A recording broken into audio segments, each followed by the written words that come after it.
ಎಷ್ಟೊಂದು ಸಲ ನಾವು ಟೆಸ್ಟಿಕ್ಯುಲರ್ ಪೇನ್ ಅಂತ ಬರ್ತಾರೆ. ಎಷ್ಟೊಂದು ಸಲ ನಾವು ಮೆನ್ಗೆ ಕೇಳೋದಿಲ್ಲ ನಾವು, ಬೀಜದಲ್ಲಿ ಏನು ತೊಂದರೆ ಆಗುತ್ತೆ ನಿಮಗೆ, ಗಡ್ಡೆ ಇದೆಯಾ, ಹೈಡ್ರೋಸಿಲ್ ಇದೆಯಾ, ಅಥವಾ ಹರ್ನಿಯಾ ಇರುತ್ತೆ, ಮತ್ತು ಪೇಯ್ನ್ ಬರ್ತಾ ಇರುತ್ತೆ ಅವಾಗವಾಗ. ಅದನ್ನು ನಾವು ಪರೀಕ್ಷೆ ಮಾಡಬೇಕು. ಆ ಟೆಸ್ಟಿಸ್ ಸೈಜ್ ನೋಡಬೇಕು.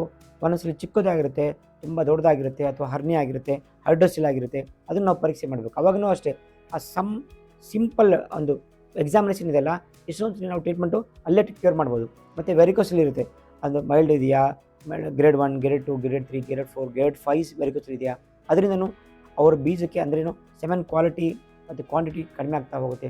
ಅದನ್ನು ನಾವು ರೆಕ್ಟಿಫೈ ಮಾಡ್ಬೋದು. ಮತ್ತು ಇದರಲ್ಲಿ ಟೆಸ್ಟಿಕ್ಯುಲರ್ ವಾಲ್ಯೂಮ್ ತುಂಬ ಕಡಿಮೆ ಇದ್ದರೆ ಹಾರ್ಮೋನ್ ಟೆಸ್ಟ್ ಮಾಡ್ತೀವಿ. ಆ ಹಾರ್ಮೋನ್ ಟೆಸ್ಟಲ್ಲಿ ನಮ್ಗೆ ಗೊತ್ತಾಗುತ್ತೆ. ಇಲ್ಲ ತುಂಬ ಕಡಿಮೆ ಆದರೆ, ಇಲ್ಲ ಹೈಪೋಥಾಲಮಿಕ್ ಹೈಪೋಗಾಂಡ್ರಿಟಿಕ್ ಅಂತ ಹೇಳ್ತೀವಿ. ಇಲ್ಲಿ ನಿಮ್ಮ ಹಾರ್ಮೋನ್ಸಿಂದ ಇಂಪ್ರೂವ್ಮೆಂಟ್ ಆಗಲ್ಲ. ನಾವು ಇಂಜೆಕ್ಷನ್ ಕೊಟ್ಬಿಟ್ಟು ಅದನ್ನು ಸರಿ ಮಾಡ್ತೀವಿ.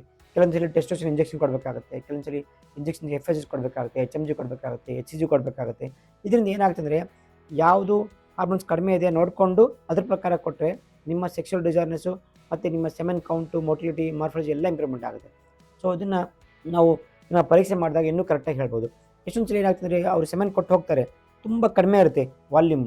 ಅಂದ್ರೇನು, ಅವ್ರಿಗೆ 0.5 ml ಬಂತು, ಅಥವಾ 1 ml ಬಂತು, ಲೆಸ್ ದೆನ್ 1 ml ಬಂತು, ಅಂದರೆ ಎಜಾಕ್ಯುಲೇಟೆಡ್ ವಾಲ್ಯೂಮ್ ತುಂಬ ಕಡಿಮೆ ಬಂತು ಡಾಕ್ಟ್ರೆ, ಯಾವುದು ಸ್ಪಿಲ್ ಆಯಿತಾ, ಇಲ್ಲ, ಕೆಳಗಡೆ ಬಿತ್ತಾ, ಇಲ್ಲ ಅಂತಾರೆ. ಬಟ್ ಅದಕ್ಕೆ ಕಾರಣಗಳು ತುಂಬ ಇದೆ. ಅದಕ್ಕೆ ನಾವು ಪರೀಕ್ಷೆ ಮಾಡಿದಾಗ ಅವ್ರ ಬೀಜದಿಂದ ಎಷ್ಟಿದೆ ಸೈಜು, ಕನ್ಸಿಸ್ಟೆನ್ಸಿ ಆಗಿದೆ ನೋಡಿಕೊಂಡು ಹೇಳ್ತೀವಿ. ಮತ್ತು ಅದಕ್ಕೆ ಮಾತ್ರೆ ಕೊಡ್ತೀವಿ, ಯಾವುದರಿಂದ ಜಾಸ್ತಿ ಆಗುತ್ತೆ ಅದರ ಕ್ವಾಂಟಿಟಿ, ಅಂದರೆ 2 ml 3 ml ಬರೋವರೆಗೆ ಬರಬೇಕು. ಆವ್ರೇಜ್ ಆಗಿ 1.5 to 3 ml ಇದ್ದರೆ ಸಾಕು, ಅಷ್ಟೇ ಇರೋದು. ಬಟ್ ಅದಕ್ಕಿಂತ ಕಡಿಮೆ ಬಂದರೆ ಅದು ಲೋ ಎಜಾಕ್ಯುಲೇಟ್ ಅಂತಂದರೆ ವಾಲ್ಯೂಮ್ ತುಂಬ ಕಡಿಮೆ ಇರುತ್ತೆ.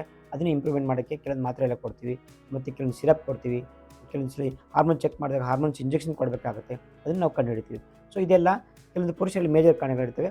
ಮತ್ತು ಎಷ್ಟೊಂದು ಸಲ ಏನಾಗ್ತಂದರೆ, ಅವ್ರು ಎಕ್ಸಾಮಿನೇಷನ್ ಮಾಡಿದಾಗ ಅಂದರೆ ತುಂಬ ಟೈಟ್ ಇರುತ್ತೆ ಪಿನಿಸ್ಸು, ತುಂಬ ಟೈಟ್ ಆದಾಗ, ಅವ್ರು ಎರೆಕ್ಷನ್ ಆದಾಗ ತುಂಬ ಟೈಟ್ ಆದಾಗ ಪೇಯ್ನ್ ಬರ್ತಾ ಇರುತ್ತೆ. ಸೊ ಆ ಫೋರ್ ಸ್ಕಿನ್ ಅಂತ ಇರುತ್ತಲ್ಲ, ಅದು ತುಂಬ ಹರ್ಟ್ ಮಾಡ್ತಾ ಇರುತ್ತೆ. ಅದು ಹೇಳೋದೇ ಇಲ್ಲ, ಆ ವೈಫ್ಗೂ ಗೊತ್ತಾಗಲ್ಲ ಮತ್ತು ಆ ಪುರುಷರಿಗೂ ಗೊತ್ತಾಗಲ್ಲ. ಇದೊಂಥರ ಅವೇರ್ನೆಸ್ ಅಬೌಟ್ ಓನ್ ಏನಂದರೆ ಜೆನಿಟಲ್ ಪಾರ್ಟ್ಸ್ ಅಂತಾರೆ. ಅದಕ್ಕೆ ನಾವೇನು ಮಾಡ್ತೀವಿ, ಪರೀಕ್ಷೆ ಮಾಡಿದಾಗ ಅವಾಗಲೇ ಕೇಳ್ತೀವಿ, ಟೈಟ್ ಸ್ಕಿನ್ ಇದೆ ನಿಮ್ಮದು, ಎರೆಕ್ಷನ್ ಆದಾಗ ಏನು ತೊಂದರೆ ಆಗುತ್ತೆ ಅಂತ. ಎಷ್ಟೊಂದು ಸಲ ಮನೆ ಬಿಟ್ಟು ಹೇಳೋದಿಲ್ಲ ಅವರು, ಇಲ್ಲ ಡಾಕ್ಟ್ರೆ ಸರಿ ಆಗುತ್ತೆ, ಏನಾಗಲ್ಲ ಏನಂತ.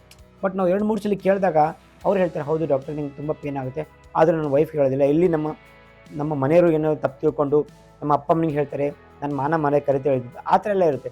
ಯಾಕಂದರೆ ಇದೊಂಥರ ಈ ಸೆಕ್ಷುವಲ್ ಲೈಫ್ ಅನ್ನೋದು ಆ ಗುಟ್ಟು ಅವ್ರ ಹತ್ರನೇ ಇರುತ್ತೆ, ಅದನ್ನು ಆಚೆ ಬಿಡೋಕ್ಕೆ ಬಿಡೋದಿಲ್ಲ. ಅದರಿಂದ ಏನಾಗ್ತಂದರೆ, ಎಷ್ಟೊಂದು ಸಲ ನಾವು ಅವ್ರಿಗೆ ಪರೀಕ್ಷೆ ಮಾಡಿದಾಗ, ನಾವೇ ಕ್ರಾಸ್ ಕ್ವೆಶ್ಚನ್ ಮಾಡಿದಾಗ ಅವರೇ ಹೇಳ್ತಾರೆ ಅವಾಗ, ಹೌದು ಡಾಕ್ಟ್ರೆ ಅದಕ್ಕೆ ಏನಿಲ್ಲ ನೋಡಿ, ಯಾವಾಗ ಸ್ಕಿನ್ ಜಾಸ್ತಿ ಇರುತ್ತಲ್ಲ ಅದನ್ನು ಸಿಂಪಲ್ ಆಪ್ರೇಷನ್ ಸರ್ಕಮ್ಸೆಷನ್ ಅಂತ ಹೇಳ್ತೀವಿ.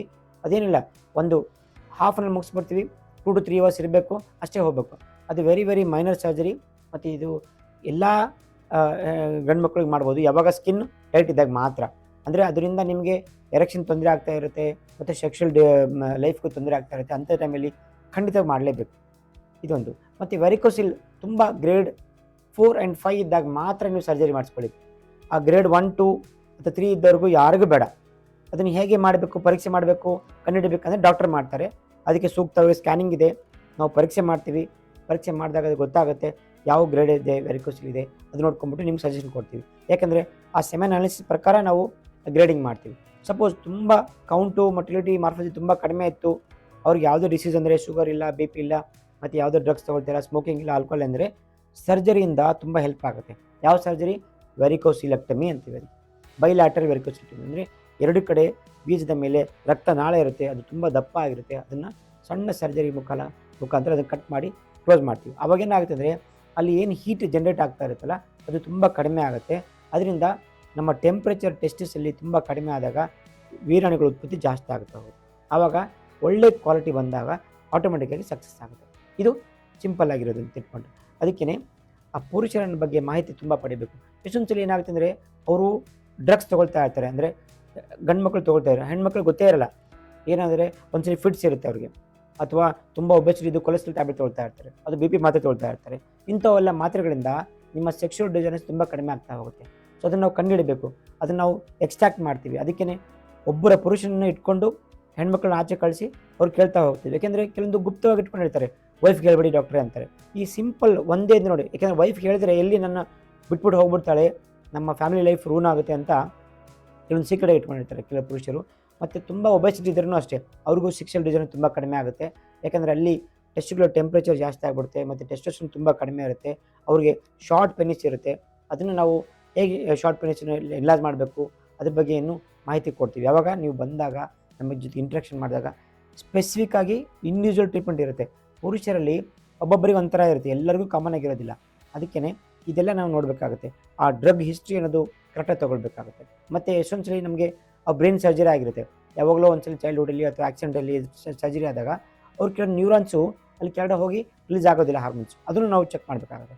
ಅಂದರೆ ಎರೆಕ್ಷನ್ ಆಗೋದಕ್ಕೆ ಯಾವ ಕಾರಣ ಇದೆ, ಏನಾಗುತ್ತಿದೆ ಅಂತೆಲ್ಲ ನೋಡಬೇಕು.